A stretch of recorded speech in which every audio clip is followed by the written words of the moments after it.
Assalamualaikum warahmatullahi wabarakatuh.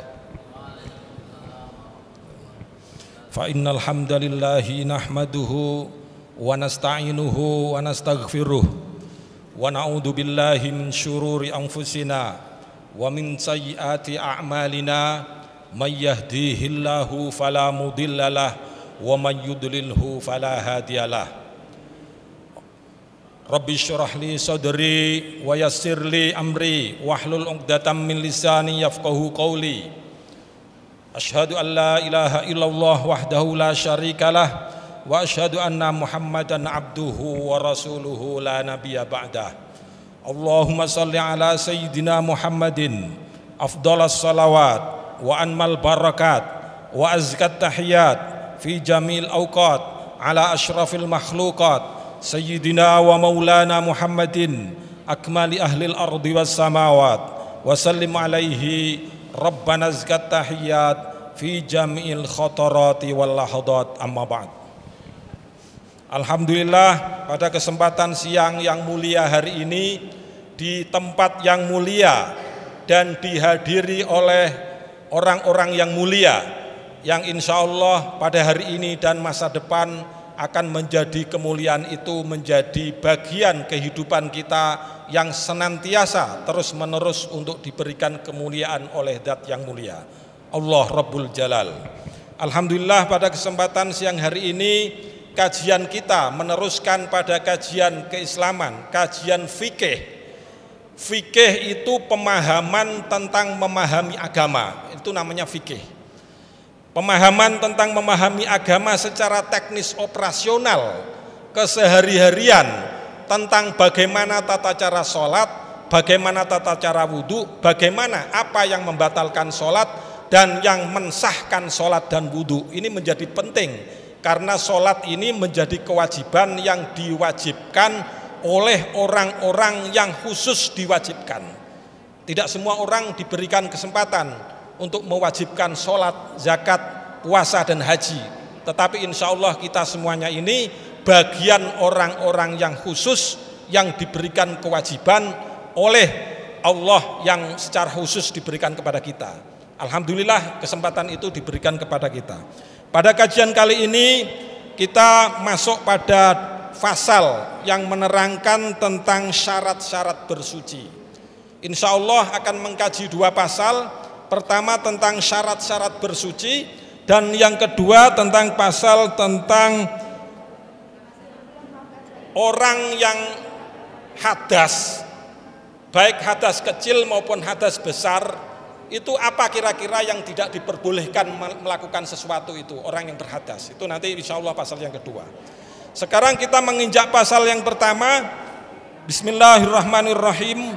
Faslun syurutut taharati al-islamu wa tamyizu wa adamul mani'i min wusulil ma'i ilal maghsuli wassailani wa ayyakunal ma'u mutahhiran bi alla yasluba ismuhu bi mukhalatatin tahirin yastaghniyal ma'u anhu wa alla yataghayyara bi najisin walau taghayyuran yasiran wa in kanal ma'u dunal kullataini zida alla yulaqiyahu najisun ghairu ma'fuwin anhu wala ustu'mila fi raf'il hadasi au izalati najisin wa man lam yajidil ma'a au kana yadurruhul ma'u tayammama ba'da dukhulil waqti wa zawalul najasati wa ma'rifatul qiblati biturabin khalisin tahurin lahu gubarun fil wajhi wal yadaini yurattibuhuma bidarbataini biniyati istibahati fardis sholati ma'an nakli wa mashi awwalil wajhi. Keterangan yang pertama, kita akan mengkaji tentang syarat-syarat bersuci. Sebelumnya mudah-mudahan ada keberkahan dari pengkajian kita hari ini dengan membaca satu suratul Fatihah yang ditujukan kepada para ulama-ulama terdahulu yang telah merintis tentang makna fikih dan juga mendefinisikan tentang bagaimana tata cara bermuasyarah kepada sesama umat manusia, terkhusus kepada seluruh pengelola Masjid Darul Ilmi PT IKA ini dan seluruh jamaahnya, dan kepada guru-guru kita semuanya dan kepada keluarga kita. Semoga min ahlil khairi wa ahlil ilmi wa ahlil jannah. Ala niyatina bisirril Fatihah.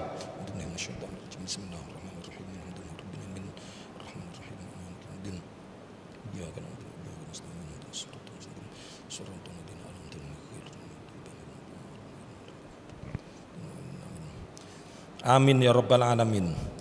Jadi di sini diterangkan syarat-syarat bersuci. Toharoh. Toharoh itu artinya bersuci. Di dalam tradisi agama Islam, bersuci itu ada 3 jenis. Yang pertama, bersuci dengan cara berwudu. Yang kedua, bersuci dengan cara mandi. Kalau hadas kecil berwudu, kalau hadas besar mandi. Kemarin kajian sebelumnya menerangkan tentang hadas-hadas besar. Salah satunya adalah keluarnya sperma oleh laki-laki, itu hadas besar, maka cara bersucinya harus menggunakan wudu, dengan menggunakan mandi, tidak cukup dengan wudu. Hal-hal yang kecil kemarin, hadas-hadas kecil, dilaksanakan cara bersucinya dengan wudu. Bersuci ada 3 macam, selain wudu, selain mandi, itu ada namanya tayamum. Di sini akan dijelaskan tentang kriteria syarat-syarat bersuci. Siapa sih yang disyaratkan oleh kitab fikih dan Islam? Tentunya orang-orang yang disyaratkan bersuci ini siapa? Apakah kita masuk dalam kategori itu? Rupanya tidak semua manusia. Dan kita salah satu di antaranya yang menjadi prasyarat kita untuk bersuci. Insya Allah mudah-mudahan kita syarat administratif dan syarat yang lain-lainnya kita bersuci memenuhi syarat standarnya. Apa itu syaratnya? Yang pertama adalah al-islamu. Seseorang yang mengatasnamakan dirinya seorang muslim, maka ini menjadi syarat untuk bersuci. Kalau orang yang tidak mengataskan muslim bersuci, maka bersucinya itu berbeda hukumnya. Jadi intinya gini, dalam kategori kita bernegara, maka hukum yang melingkupi adalah hukum yang berbentuk kenegaraan. Seluruh negara, bagaimana orang muslim, orang Nasrani, orang non-muslim segala macam harus mengikuti aturan di dalam sebuah negara. Tetapi di dalam konteks keagamaan hanya khusus orang Islam saja yang menjalankan kewajiban keagamanya bagi orang-orang Islam. Jadi tidak diwajibkan oleh orang yang non-muslim. Kewajiban seseorang hukum itu ketika masuk di dalam kategori hukum Islam, maka kewajiban yang ada di dalamnya hanya fokus oleh orang-orang Islam saja. Berbeda dengan hukum negara, ketika di situ masyarakatnya majemuk, ada muslim, ada non-muslim, maka semua mengikat ke seluruh elemen bangsa yang ada di situ. Khusus bagi keagamaan Islam yang standarnya adalah tata cara sholat segala macam, hanya melingkupi bagi orang-orang yang beragama Islam, seorang muslim. Syarat pertama, insya Allah kita masuk dalam kategori itu. Kita membaca apakah syarat berikutnya kita masih masuk di dalam kategori itu. Yang kedua adalah at-tamyiz. At-tamyizu itu adalah orang yang pintar, orang yang bukan hanya sekedar mengerti tetapi pintar. Jadi kalau orang yang tidak pintar, yang akal budinya sudah tidak waras, maka tidak dianjurkan menjadi syarat taharah. Orang gila yang akalnya tidak normal, maka dia tidak dianjurkan untuk melaksanakan taharah. Kalau dia taharah bagaimana? Berarti secara syarat formil tidak terpenuhi, karena dia bukan seorang tamyiz, orang yang berakal sehat, orang yang mengerti mana yang baik dan mana yang buruk. Itu at-tamyiz. Yang syarat yang kedua, insya Allah kita masuk kategori 2 syarat itu, seorang muslim dan seorang yang tamyiz, yang mengerti mana yang baik dan mana yang buruk di dalam menjalankan kehidupan kita ini. Apakah hanya 2 itu? Masih ada yang lain? yaitu wa'adamul mani'i min wusulil ma'i ilal maghsuli.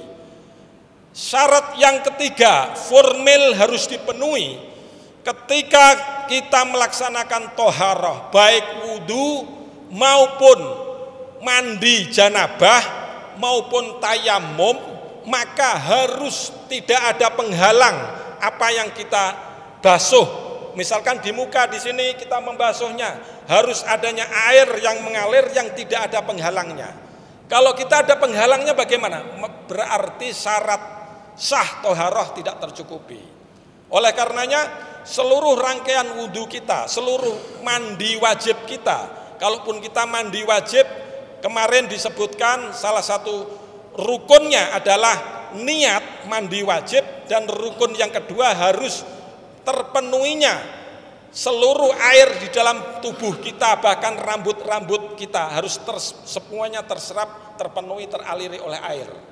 Itu yang ketiga, syaratnya harus tidak ada perkara yang menghalanginya air untuk masuk kepada seluruh raga kita yang kita mandiin.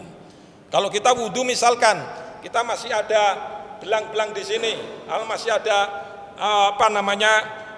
perkara yang menutupinya, perkara yang menutupi harus dibuka dulu sehingga ada air mengalir kepada diri kita sendiri. Itu baru menjadi sah toharohnya, baik wudu maupun mandi janabah. Apakah hanya tiga? Di sini disebut lagi wasailanu.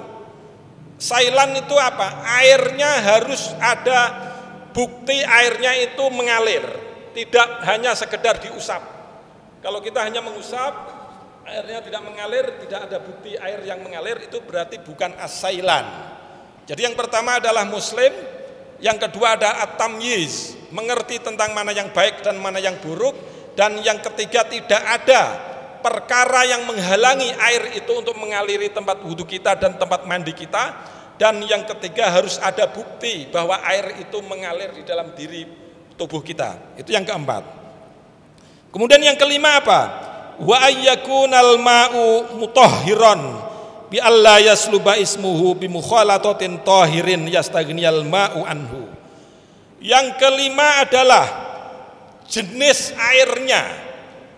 Jenis air ini harus air yang bersih, yang tidak melekat namanya dengan kategori nama-nama yang lainnya. Maksudnya bagaimana? Air yang suci diperuntukkan untuk mandi maupun wudhu itu memang namanya memang air suci, bukan air yang terkena masukan oleh unsur yang lainnya sehingga air itu namanya menjadi hilang, bukan air suci. Contohnya misalkan ketika air dikasih kopi, namanya menjadi air kopi, menjadi kopi. Ketika air dikasih teh, namanya menjadi air teh. Itu namanya air yang terkena dengan unsur yang lainnya, kemudian itu dipakai bersuci, itu tidak sah. Jadi syarat sahnya bersuci di samping muslim, di samping mumayyiz, pintar, termasuk air yang mengaliri jelas, dan as-sailan, tidak ada penghalangnya. Juga yang tidak kalah penting adalah syarat yang kelima ini adalah jenis air yang dipakai untuk wudhu maupun untuk mandi. Ini adalah air yang suci, yang tidak terkena najis, apalagi termasuk terkena barang-barang suci yang merubah nama air itu, apalagi kena barang-barang yang najis. Jadi kalau di dalam kategori kitab yang lain, namanya kitab At-Taqrib, yang sering dibaca di hampir seluruh pesantren di Indonesia, itu ada 7 jenis air yang suci, yang mensucikan. Jadi jenis air ada 3. Air yang suci mensucikan, itu bisa kita pakai wudhu dan bisa pakai kita mandi wajib. Dan ada air yang suci tetapi karena kemasukan unsur yang lain, yang unsur yang lainnya itu suci juga, itu namanya suci tetapi tidak bisa mensucikan. Tahirun ghairu mutahhirin namanya. Kemudian jenis yang ketiga adalah air yang kena najis, namanya ma'u najisin. Jelas ini tidak bisa untuk bersuci. kena air yang tidak kena najis saja tidak bisa bersuci, apalagi air yang kena najis.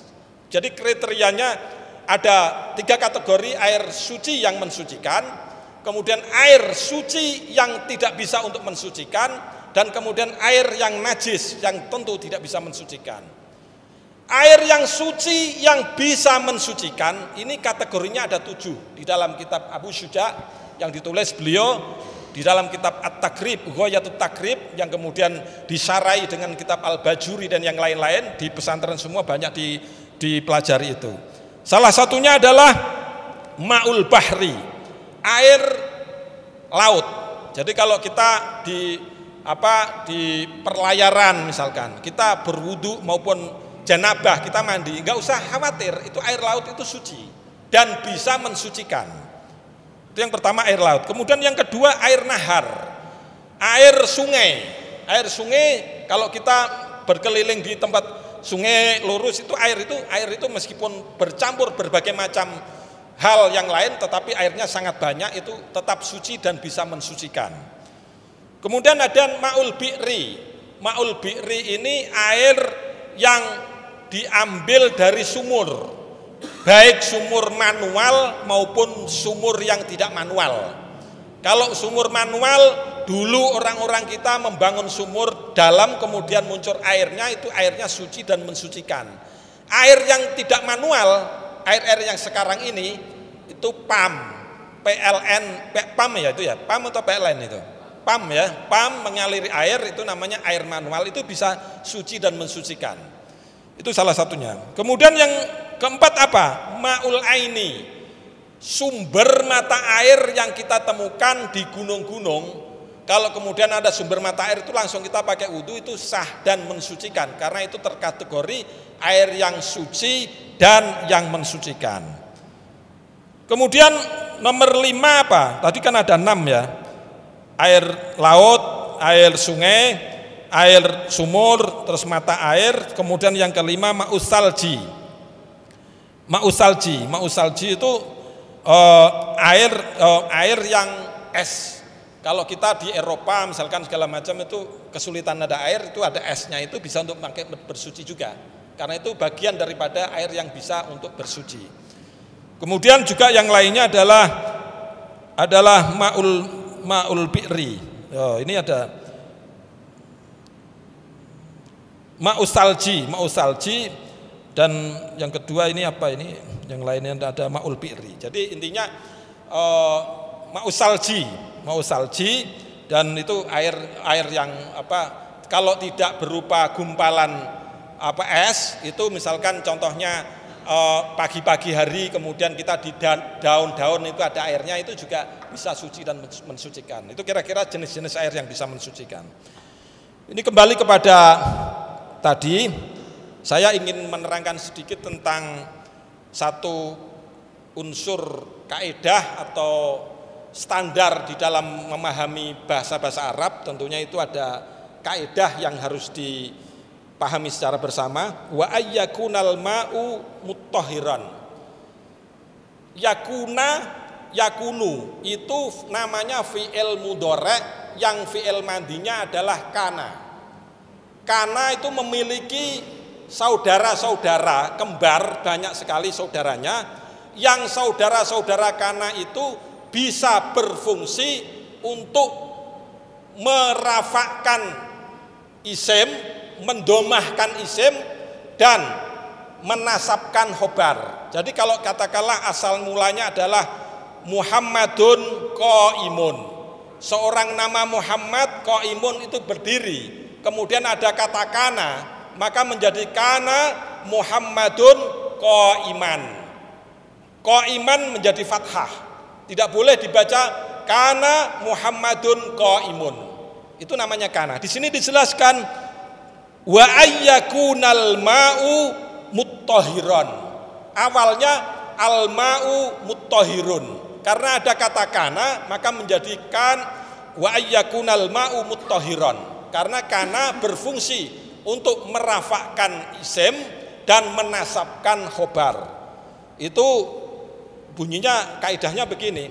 Tarfa'u kanal mubtada asman wal khobar tansibuhu kakana sayyidan Umar kakana dhalla bata adha asbaha amsa wa sara laisa zala bariha fati awan fakka wahadil arba'ah li shibhi nafyin aw li nafyin mutba'ah. Jadi kana ini memiliki saudara-saudara yang berfungsi bisa merafakkan isim dan menasabkan khobar. Yang pertama itu dhammah, yang kedua itu adalah fathah. Bukan hanya kana sendiri, tetapi di sini disebut kakana dolla. Ada kata dolla, ada bata, ada adha, ada asbaha, ada amsa, ada soro, ada laisa, ada zala, ada bariha, ada fati'a, ada infaka. Namun yang keempat, yang kata zala, bariha, fati'a, dan fan infaka itu harus diiringi dengan nafi atau syibih nafi. Nah itu kalau diterangkan nafi itu apa, syibih nafi panjang nanti urusan. Jadi intinya bahwa kana wa akhwatuha itu bisa merafakkan mubtada dan bisa menasabkan khobar. Intinya di situ. Di sini disebut seperti itu. Bahkan kana sendiri itu unik. Kana ini bisa fi'il mudhari'nya berfungsi, fi'il madhinya berfungsi, termasuk fi'il jazmnya yang sukunnya saja bisa berfungsi, termasuk fi'il amarnya. Kana itu bisa berfungsi sebagaimana merafakkan khobar, merafakkan mubtada dan bernasabkan khobar, bisa mendomahkan mubtada dan bisa menfathahkan khobar, baik fi'il madhi, fi'il mudhari' maupun fi'il amar itu disebut di situ. Jadi di terakhir, di bait yang terakhir itu disebut juga wa min mudhari'in likana munjazim tahdifun nunu wa hadfu maltuzim. Jadi maksudnya apa? Maksud saya menerangkan di sini, tadi saya sempat mencoba untuk membaca Al-Qur'an di surat An-Nisa di ayat 40 disebut itu ditulis innallaha la yadhlimu mithqala dzarrah wa in taku hasanatan yudha'ifha wa yu'ti min ladunhu ajran 'azima. Kalau arti daripada ayat ini sangat menarik, bahwa sesungguhnya Allah itu tidak pernah mendolim terkait hal sekecil apapun. Perbuatan kita yang sekecil apapun itu pasti akan diurai, akan dihakimi oleh Allah secara seadil-adilnya. Allah tidak pernah mendolimi makhluk-makhluknya. Yang salah disalahkan dan yang benar dibenarkan. Wa intaku hasanatan, meskipun ada hal kebaikan sedikit pun sebesar darah kebaikan, yudha'ifha wa yu'ti min ladunhu ajran 'azima, akan dilipat gandakan kebaikan sedikit itu oleh Allah kepada orang yang menjalani itu dengan kebaikan yang sangat besar sekali. Saya ingin menjelaskan begini, wa intaku hasanatan. Wa intaku, kata taku di dalam surat tadi saya sebut surat An-Nisa, nanti bisa dikoreksi di surat An-Nisa ayat 40 itu disebut wa intaku hasanatan. Nah ini buktinya bahwa kata kana meskipun bukan kana tetapi fi'il mudhari'nya pun juga berfungsi sebagaimana bisa mendomahkan mubtada dan bisa menasabkan khobar. Wa intaku hasanatan, disebutnya seperti itu. Dan ini salah satu contoh-contoh seperti itu, bukan hanya kana tetapi yang lain-lainnya. Saya ingin meneruskan tentang masalah yang tadi. Bi alla yasluba ismuhu bi mukhalatatin tahirin yastaghniyal ma'u anhu wa alla yataghayyara binajisin walau taghayyuran yasiran. Air yang bisa mensucikan itu juga air yang tidak berubah dengan masuknya najis, meskipun itu najisnya sedikit. Jadi maksudnya gimana? Kalau airnya sedikit Wa in kanal ma'u dunal kullaitaini zida alla yulakihi najisun ghairu ma'fuwin anhu. Kalau airnya sedikit bagaimana? Air sedikit itu ukurannya apa? Itu ukurannya adalah 2 kulah. 2 kulah itu dalam orang dulu, di dalam retail Baghdad, ukuran Baghdad dulu disebut ada 500 retail. Baghdad itu minimal air dianggap air 2 kulah. Kalau di Indonesia kan berapa? Kira-kira ada 216 liter. Jadi kalau air itu kurang dari 216 liter, itu berarti air itu air kecil, air sedikit. 2 kulah itu minimal yang bisa untuk pakai wudhu dan untuk mandi itu adalah air yang ukurannya 216 liter. Itu bisa untuk mandi, untuk wudhu. Kalau itu kurang dari itu, kemudian kita kena untuk urusan lain namanya mustakmal, tidak bisa untuk pakai untuk melakukan wudhu maupun mandi. Air yang 2 kulah tadi kalau kemudian kena barang yang najis yang bisa dima'fu, contohnya apa? Contohnya adalah semut kecil ataupun hewan-hewan kecil yang nempel di situ kemudian mati di situ, nah itu masih bisa dipakai untuk wudhu dan untuk mandi. Tetapi kalau kurang sekitar 216 liter itu kemudian kena najis yang bisa merubah warnanya, bisa merubah rasanya, dan bisa merubah baunya, nah itu tidak bisa untuk memakai wudhu maupun berbersih merupakan dengan mandi.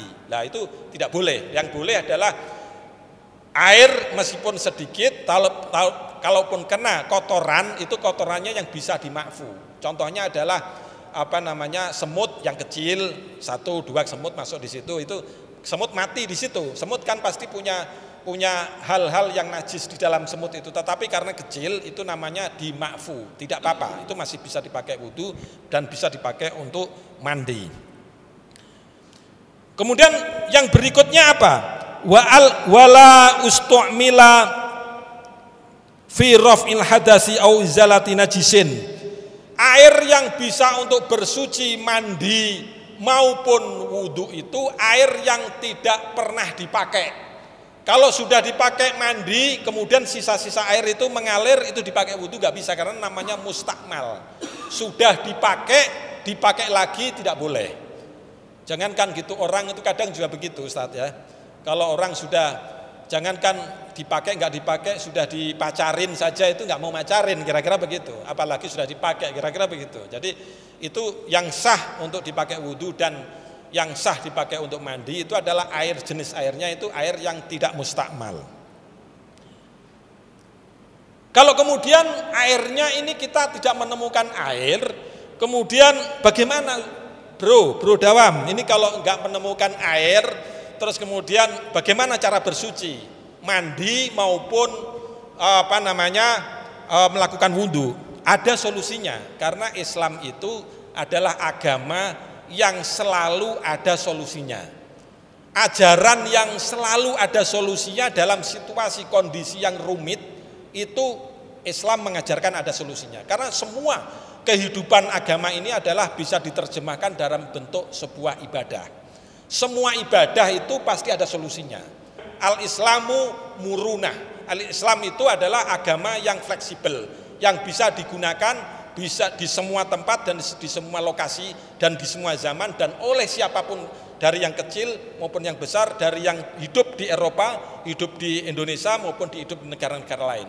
Kalau di negara Indonesia pasti tidak kekurangan air, tetapi kalau di negara-negara lain banyak air yang kurang. Solusinya bagaimana? Ini salah satunya.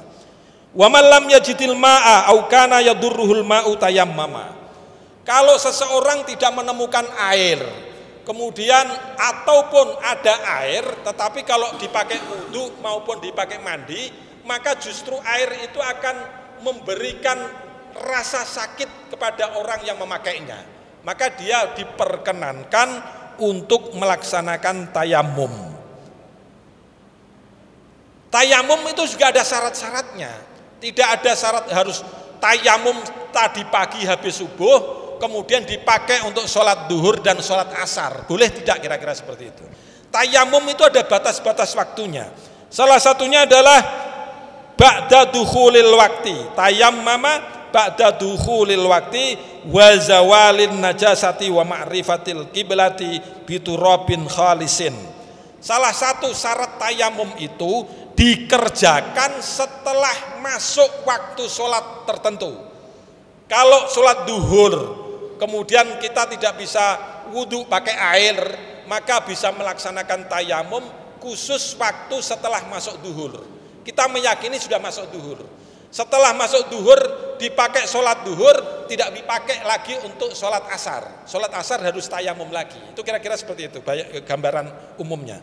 Jadi dukhulil wakti wa zawalin najasati. Di samping itu kalau kita tayamum, maka kemudian di dalam tubuh kita ini masih ada menempel najis-najis yang lain, maka yang najis-najis yang lain itu harus dilenyapkan dulu. Kita tayamum tetapi kita masih belum cebok misalkan atau belum ini, tetap tayamumnya tidak sah.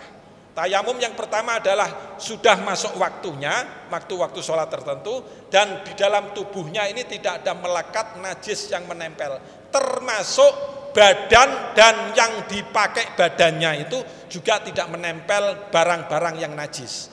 Kalau barang najis kita sholatnya tidak sah juga. Kemudian wa ma'rifatil kiblati, dan juga setelah itu mengetahui arah kiblat, maksudnya untuk dalam kategori untuk sholat. Sholatnya harus mengetahui. Kalaupun dia tidak mengetahui kiblatnya mana, dia juga harus memastikan, menanyakan kepada seseorang, ataupun kalau sekarang ini sudah banyak IT bisa dipakai bahwa kita dimanapun bisa mengetahui arah kiblat yang di mana. Kemudian bukan hanya itu, biturabin khalisin tahurin lahu gubarun fil wajhi wal yadaini. Juga di samping itu menggunakan debu yang suci yang memiliki gubar. Gubar itu yang dipastikan ada debunya. Jadi kayak seperti ini, seperti misalkan tepung itu misalkan di sini terus kemudian diangkat begini, kan ada gubar itu ada hal-hal yang kelihatan pada ke atas, itu namanya apa? Namanya apa itu ya? Gubar itu intinya gitulah ya. Debu yang bisa dilihat secara kasat mata bahwa itu bertebaran di luas, itu namanya gubar. Jadi yang bisa dipakai untuk tayamum itu adalah berbentuk debu yang suci. Kalau debunya tidak suci, tidak sah juga tayamumnya. Jadi kalau misalkan debu yang ada kotoran kemudian kita pakai debu, ya nggak sah juga. Debunya harus suci dan harus memiliki gubar. Gubar itu ada kelihatan ininya, kelihatan debunya lah gitu kan. Intinya begitulah. Intinya benar-benar ada debunya. Lah kalau tidak pakai debu, pakai misalkan pakai hajar atau misalkan pakai batu, bagaimana? Ya tidak bisa. Nah kalau kemudian kita harus meyakini bahwa yang kita tayamumkan itu memang ada debunya di situ. Contohnya misalkan kita pergi haji atau pergi ke luar negeri sampai perjalanan pakai pesawat sampai 10 jam misalkan. Pada saat sholatnya kita meyakini kita menghadap kiblat di dalam kendaraan itu, kita meyakini boleh-boleh saja karena Allah sangat mudah, sangat murah dan memberikan banyak dispensasi kepada umatnya. Jadi kita kalau tayamum langsung ditempelkan di situ, meyakini bahwa debu yang di situ adalah debu yang suci dan memiliki gubar, sehingga bisa dijalankan untuk bersuci, melaksanakan wudhu dan melaksanakan sholat. Dan kemudian bagaimana tata caranya? Tata caranya itu harus ditempelkan kepada muka dan ditempelkan kepada kedua tangan. Nah, ini disebut di sini. Yurattibuha bidarbataini biniyatil istibahati fardhi sholati ma'an nakli wa mashi awalil wajhi. Jadi dengan menempelkan dua telapak tangan secara dua kali. Satu ditempelkan kepada muka, dan yang kedua ditempelkan kepada telapak tangan. Itu minimal 2 kali. Kalau Syekh Nawawi di dalam syarahnya itu menjelaskan minimal 2 kali. Artinya boleh 2 kali, bisa 3 kali. Itu minimal 2 kali ditempelkan kepada itu. Nah, ini sedikit ini karena sedikit pompong ingat ada keterangan di sini bidor bata ini. Jadi di dalam lafat-lafat Arab itu ada setiap huruf itu mengandung makna dan mengandung fungsi. Di sini disebut bidor bata ini dengan menggunakan 2 kali tepukan tangan. Kira-kira seperti itu. Kalau redaksi Indonesianya. Kalau saya menjelaskan di sini ada kata bi. Bi ini huruf Arab yang berfungsi menjarkan. Menjarkan itu mengkasrohkan isim setelahnya. Contohnya apa? Bismillahirrahmanirrahim. Kata bi, Bismillahirrahmanirrahim. Itu kata bi itu bisa mengkasrohkan isim setelahnya. Itu namanya harfu jarrin. Harfu jarrin itu apakah hanya ba? Banyak sekali. Harfu jarrin itu banyak sekali. Contohnya gini. Haka hurufal jarri wahya min ila hatta hola hasya'ada fi an ala mudmundu bala mikai wawun wata wal kafu wal ba wala alla wa mata bil basta'in addi wa awid al siki wa mislama wa min wa'an bihantiki. Huruf-huruf Arab itu banyak sekali yang ketika huruf itu ada di mukanya maka di redaksi di setelahnya harus dibaca kasrah. Salah satunya min, minallahi, minarin, nggak boleh minarun maupun minaran. Ini banyak sekali hurufnya. Salah satunya adalah min, yang kedua ila, yang ketiga hatta, yang keempat hola, ada hasya, ada fi, ada an, ada ala, ada mud, ada mundu, ada ruba, ada lam, ada kai, ada wawu, ada ta, ada kaf, ada ba, ada la'ala, ada mata. Nah ini khusus di sini saya ingin menjelaskan tentang ba.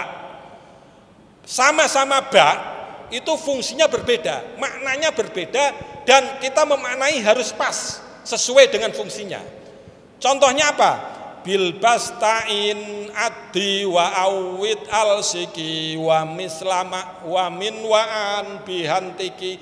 Ba itu yang pertama berfungsi untuk menjelaskan sarana isti'anah. Sarana isti'anah itu pertolongan. Sarana meminta pertolongan. Contohnya ba yang bermakna isti'anah itu seperti tadi. Bismillahirrahmanirrahim. Ya Allah, dengan perantara atas nama-Mu ya Allah, saya minta pertolongan untuk melaksanakan makan, untuk melaksanakan sholat, untuk melaksanakan kegiatan-kegiatan lain. Jadi atas pertolongan Allah dengan penerapan ba yang ada di Bismillahirrahmanirrahim ini, semua kegiatan positif kita tidak pernah terjadi kecuali Allah memberikan sarana pertolongan kepada kita untuk melaksanakannya. Itu maknanya ba di situ. Kemudian ba yang lain, bil basta'in addi yang mengandung hitungan. Di sini saya menjelaskan makna di sini adalah hitungan. Ini menerapkan pola tayamum itu dengan menggunakan telapak kanan tangan secara 2 kali, berarti hitungan. Bidor bata ini dengan 2 kali dengan 2 kali proses pelepasan tangan kepada tanah itu, berarti 2 kali itu namanya hitungan. Ada sekali, 2 kali, 3 kali namanya hitungan. Itu ba di sini mengandung arti dengan 2 kali tepukan. Ya itu namanya 2 kali. Nah, apakah ba yang lain ada juga? Ada juga. Tadi disebut sebelumnya adalah di sini disebut bimukhalatoten bil basta'in addi wa awid. Awid itu artinya apa? Awid itu pengganti. Contohnya di dalam redaksi bahasa Arab misalkan saya membeli kitab kecil ini dengan harga 10.000. Jadi uang 10.000 itu mengganti buku yang saya beli ini namanya Ishtaraitul Kutuba bi alfi rubiyatin. Dengan kata ba itu artinya sama-sama ba tapi mengandung arti dengan pengganti. Di dalam Al-Quran banyak sekali ada redaksi kalau kita membaca Al-Quran, oh ini artinya ba yang mengandung isti'anah, ini ba yang mengandung adat, hitungan, ini adat ba yang mengandung pengganti. Ada juga yang di dalam rata-rata dalam redaksi bahwa orang-orang yang mukmin yang menjalankan ibadah yang baik akan diganti Allah dengan jabatan di surga. Misalkan itu arti redaksinya, garis-garis besarnya seperti itu. Banyak sekali di dalam ayat Al-Quran. Kemudian bilbasta'in adi wa awit al-siki. Al-siki apa? Ilsok. Ilsok itu apa? Ilsok itu bercampur secara langsung. Tadi saya menjelaskan di sini ketika air suci kemudian dicampur dengan unsur yang lain, yang unsurnya langsung melekat di dalam, itu namanya baknya mengandung ilsok. Bercampur secara menyeluruh, secara komprehensif, langsung menyatu sehingga nama airnya itu bukan menjadi air mutlak lagi tetapi menjadi air kopi, menjadi air teh, menjadi air yang lain-lain. Itu nama bercampur. Itu baknya di situ mengandung arti ilsok. Jadi macam-macam ilsok di situ. Itu kira-kira yang kita sampaikan. Dan kemudian di samping itu ketika kita tayamum itu juga harus berniat bahwa tayamum yang kita jalankan ini adalah tayamum untuk mengganti sholat fardu. Jadi tayamum kita ini niat kita bertayamum itu, ya Allah saya tayamum ini untuk mengganti kewenangan saya untuk bisa menjalankan sholat fardu. Maka itu tayamum. Maka ini bisa dijalankan pada saat kita bepergian naik pesawat, di situ tidak bisa wudhu, nah itu bisa memakai tayamum itu. Bisa digunakan dan bisa menjalankan sholat. Sholatnya tetap jalan, tayamumnya tetap jalan, tetap sah dan tidak melanggar agama dan peraturannya sesuai dengan aturan-aturan yang sudah diatur di dalam kitab-kitab yang ada. Kemudian setelah kita meniatkan mengganti sholat fardu itu bagaimana caranya? Pada saat kita memukul tangan kepada debu dan kemudian memasuh muka ini, pada saat inilah kemudian kita meniat di dalam hati kita niat tayamum untuk mengganti wudhu dan kemudian diteruskan kepada tangan. Itu tata cara tayamum sesuai dengan aturan yang telah diatur di dalam fikih-fikih yang ada. Selanjutnya untuk faslun waman intaqada wudu'uhu haruma alaihi sholatu. Ini karena menunjukkan jam sudah di sini, insya Allah akan kami teruskan untuk pasal berikutnya tentang orang yang hadas, baik orang hadas kecil, hadas besar, kemudian apa yang kira-kira tidak bisa dijalankan. Apakah orang yang hadas kemudian bisa mensolatkan jenazah yang hadas kecil, boleh apa tidak? Apa kemudian orang yang hadas besar kemudian dia membaca Al-Quran, kemudian dia masuk di dalam masjid dengan melaksanakan iktikaf atau dengan tawaf, boleh tidak? Itu insya Allah akan dijelaskan pada pertemuan berikutnya. Mudah-mudahan ada manfaatnya. Wallahul muwaffiq ila aqwamit thoriq. Assalamualaikum warahmatullahi wabarakatuh.